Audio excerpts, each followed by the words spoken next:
Neat ವಿಚಾರವಾಗಿ ಕಾಂಗ್ರೆಸ್ ರಾಜಕೀಯ ಪ್ರೇರಿತ ಹೋರಾಟ ಮಾಡ್ತಾ ಇದೆ. ಯುವಜನರ ಹೋರಾಟ ತಪ್ಪಲ್ಲ. ಅವರ ಮಧ್ಯೆ ದೇಶ ವಿರೋಧಿ ಶಕ್ತಿಗಳು ಸೇರಿಕೊಂಡಿವೆ. ಇದು ಯಾವುದು ಕೂಡ ಮೋದಿಜಿಯವರಿಗೆ ಹೊಸದಲ್ಲ. ಗೋಧ್ರಾ ರೈಲಿಗೆ ಬೆಂಕಿ ಘಟನೆಯಿಂದ ಸಿಎಎ ವಕ್ಫ್ ಸೇರಿದಂತೆ ಇವತ್ತಿನ ಎಸ್ಐಆರ್ ವರೆಗೂ ಕೂಡ ಅವರು ಬೆಂಬಲ ಕೊಟ್ಟಿಲ್ಲ. ಉಗ್ರ ಉಮರ್ ಖಾಲಿದ್ ಅವರ ಫೋಟೋಗಳನ್ನು ಪ್ರದರ್ಶಿಸಲಾಗ್ತಿದೆ. ಕಾಂಗ್ರೆಸ್ ಅಧಿಕಾರದಲ್ಲಿದ್ದಾಗ ಯಾವ್ಯಾವ ರಾಜ್ಯದಲ್ಲಿ ಏನೇನಾಗಿದೆ ಎಂಬುದು ನಮಗೆ ಗೊತ್ತಿದೆ. ಅದರ ಒಂದು ಪಟ್ಟಿಯನ್ನೇ ಕೊಡಬಹುದು. ಇದನ್ನೊಂದು ಟೂಲ್ ಕಿಟ್ ಮಾಡಿಕೊಂಡು ಮೋದಿ ಸರ್ಕಾರದಲ್ಲಿ ಮೊಸರಲ್ಲಿ ಕಲ್ಲನ್ನು ಹುಡುಕುವಂತ ಕೆಲಸ ಮಾಡುತ್ತಿದ್ದಾರೆ ಎಂದು ಸಂಸದ ಬಿ.ವೈ. ರಾಘವೇಂದ್ರ ತಿಳಿಸಿದರು. ಗೋಧ್ರಾ ಘಟನೆಯಿಂದ ಹಿಡಿದು ಇವತ್ತಿನವರೆಗೂ ಕೂಡ ನೀಟ್ ಎಕ್ಸಾಮ್ವರೆಗೂ ಕೂಡ ಮತ್ತು ಯಾವ ಸಂದರ್ಭದಲ್ಲಿ ಇವರು ಬೆಂಬಲ ಕೊಟ್ಟಿದ್ದಾರೆ. CA ವಿಚಾರದಲ್ಲಿ ಇರ್ಬೋದು, ವಕ್ಫ್ ವಿಚಾರದಲ್ಲಿ ಇರ್ಬೋದು, ಈವನ್ ಇವತ್ತು ಆಗ್ತಿರೋಂಥ SIR ಆ ವಿಚಾರದಲ್ಲಿ ಇರ್ಬೋದು, ಯಾವುದರಲ್ಲೂ ಕೂಡ ಯಾವತ್ತೂ ಕೂಡ ಇವರು ಬೆಂಬಲವನ್ನು ನಾವು ನಿರೀಕ್ಷೆ ಮಾಡೋಕ್ಕಾಗಲ್ಲ.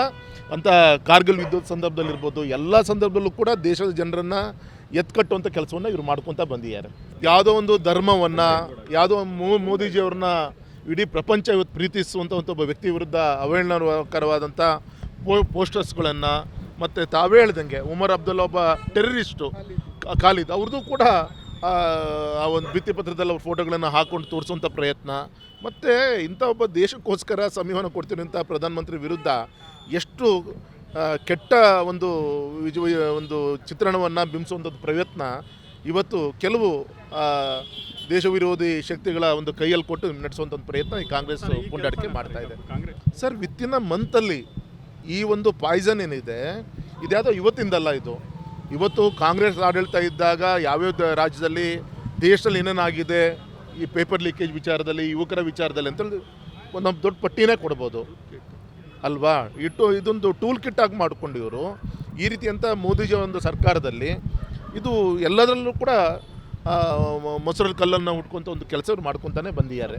ಈ ನಮ್ಮ ರಾಜ್ಯದಲ್ಲಿ ನಮ್ಮ ಕಾಂಗ್ರೆಸ್ಸು ಇವತ್ತು ಪಕ್ಷ ಒಂದು ನಿಮಗೆ ಗೊತ್ತಿದೆ, ಅಲ್ಲಿ ಅವರ ಒಂದು ಬ್ಯಾಕ್ಗ್ರೌಂಡಿನಿಂದ ಎಲ್ಲ ಗೊತ್ತಿದೆ. ಇವತ್ತು ಕಾಂಗ್ರೆಸ್ಸಿನ ರಾಜ್ಯಾಧ್ಯಕ್ಷರು ಹರಿಪ್ರಸಾದ್ ಅವರೊಂದು ನೇತೃತ್ವ, ಇವತ್ತೊಬ್ಬ ಹೋಮ್ ಮಿನಿಸ್ಟರ್ ಇದ್ದಾರೆ. ಆದರೆ ಇಂಥ ಸಂದರ್ಭದಲ್ಲಿ ಶಿವಮೊಗ್ಗದಲ್ಲಿ BJP ಆಫೀಸಿಗೆ ನುಗ್ಗುವಂಥ ಷಡ್ಯಂತ್ರ ಇವ್ರು ಮಾಡ್ತಾರೆ ಅಂದರೆ ರಾಜಕಾರಣದಲ್ಲಿ ವಿಚಾರಗಳು ಹಂಚ್ಕೊಳ್ಳೋಂಥದ್ದು ಸಹಜ.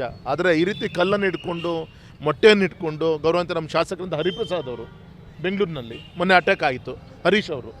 ಅದಾದಮೇಲೆ ನಮ್ಮ ಶಾಸಕರನ್ನು, ಸಂಸತ್ ಸದಸ್ಯರನ್ನ ಅವ್ರನ್ನ ಅರೆಸ್ಟ್ ಮಾಡಿ ತೆಗೆದುಕೊಂಡು ಹೋಗ್ಬೇಕಾದಾಗ ಬೇಕಂತಲೇ ಆ ಪೊಲೀಸ್ ವ್ಯಾನನ್ನು ಕಾಂಗ್ರೆಸ್ ಕಚೇರಿ ಮುಂಭಾಗದಲ್ಲಿ ಸ್ಲೋ ಡೌನ್ ಮಾಡಿ ಅಲ್ಲಿ ಮತ್ತೆ ಮೊಟ್ಟೆ ಎಸೆಯುವಂಥ ಕೆಲಸ, ಕಲ್ಲೇನು ಎಸೆಯುವಂಥ ಕೆಲಸ, ನಮ್ಮ ಅಶ್ವತ್ಥನಾರಾಯಣಗೆ ಸ್ವತಃ ಕಾಂಗ್ರೆಸ್ನ ಒಬ್ಬ ಕಾರ್ಯಕರ್ತ ಒಳಗೆ ಲಾಠಿಯನ್ನು ತಳ್ಳಿ ಈ ಭುಜಕ್ಕೆ ಹೊಡೆಯುವಂಥ ಕೆಲಸವನ್ನು ಮಾಡಿದ್ದಾನೆ. ಈ ರೀತಿಯಂಥ ಘಟನೆಗಳು ಇದು ಯಾವಾಗಲೂ ಕೂಡ ಹಿಂದೆ ನಡೆದಿದ್ದಿಲ್ಲ. ಕರ್ನಾಟಕದಲ್ಲಿ ಶಾತಿಯಿಂದ ಇತ್ತು.